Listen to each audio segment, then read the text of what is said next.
దుర్మార్గుడి బారి నుండి మీరు రక్షించబడాలి, మన నాయకులందరికీ కూడా తెలవాలి. ఇప్పుడు ఈవేళ నేను గలం ఇప్పానని నా ఇల్లు నా ఆఫీసు కొట్టేసినా నాకు ఏ విధమైన ఇబ్బంది లేదు. నేను జగ్గను వనగను నాకు ఏమీ ఇది లేదు. అవసరమైతే పక్కన పందిరి వేసుకుని ఆ పందిరిలో ఆఫీసు పెట్టుకుంటాను. నేను ఒకటే చెబుతున్నాను, మీరు స్పందించండి. ఈ దుర్మార్గుడిని అరికట్టాలి.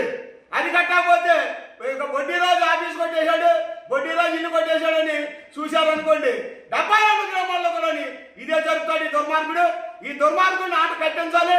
రండి రండి, రేపు వదిలి కొట్టేస్తాను ఆఫీసు, రండి, సంఘటనగా ఎదుర్కొందాం. మొత్తం మన నియోజకవర్గాన్ని ఈ దుర్మార్గుడి బారి నుండి కాపాడుకుందాం.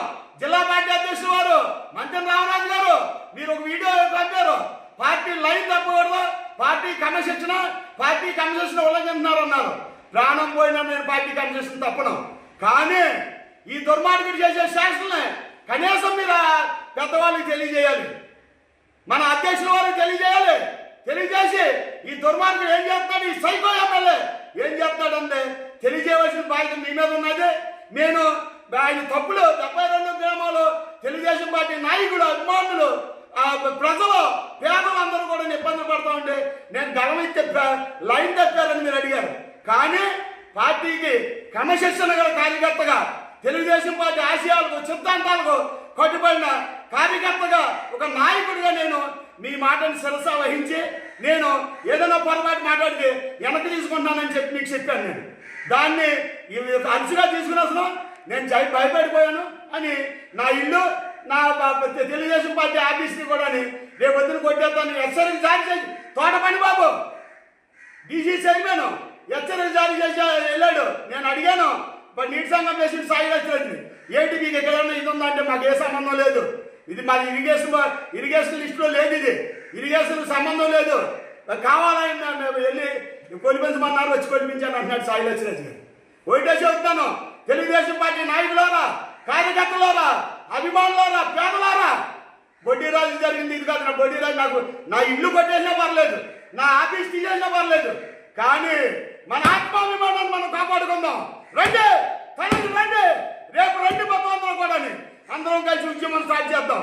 మన నాయకుడి దగ్గరికి వెళ్దాం. మొత్తం అవసరమైతే నా ఇంటికాంచి, నా గ్రామం నుంచి పాదయాత్ర మొదలెట్టి అమరావతి వెళ్ళి మన నాయకుడికి ఇల్లు కోల్పోయిన వాళ్ళు, మసీదులు కోల్పోయిన వాళ్ళు,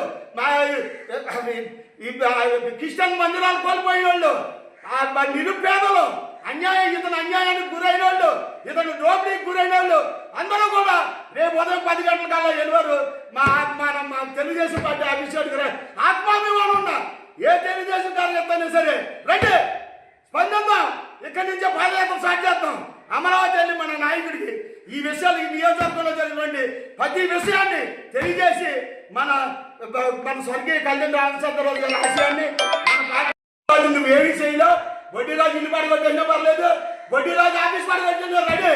కానీ తెలుగుదేశం పార్టీ కార్యకర్తలు ఉండి నియోజకవర్గంలోని ఆత్మాభిమానం కళ్ళోడు ఎవడైనా సరే నీ చేసే అక్రమాలకి సహించరు. రండి, రేపు 10 కల్లా రండి, ఇక్కడి నుంచే ఉద్యమం స్టార్ట్ చేద్దాం.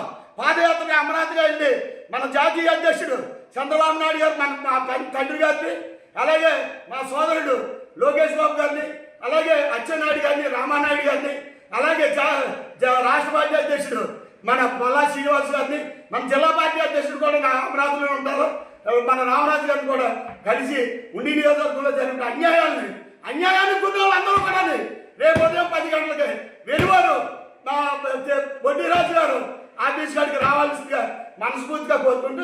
టెంపరీగా సక్సెస్ అయ్యాడు, 3 అడుగులు వెనక్కి వేస్తున్నా. కానీ రాబోయే రోజుల్లో ప్రజాబలంతో, ప్రజల అండతో ప్రతి వ్యక్తి చేత అడుగులు వేయించి రాజకీయంగా వాడిని అధపాతాళానికి తొక్కబోతే నా పేరు రఘు గారు. చూసుకున్నాం.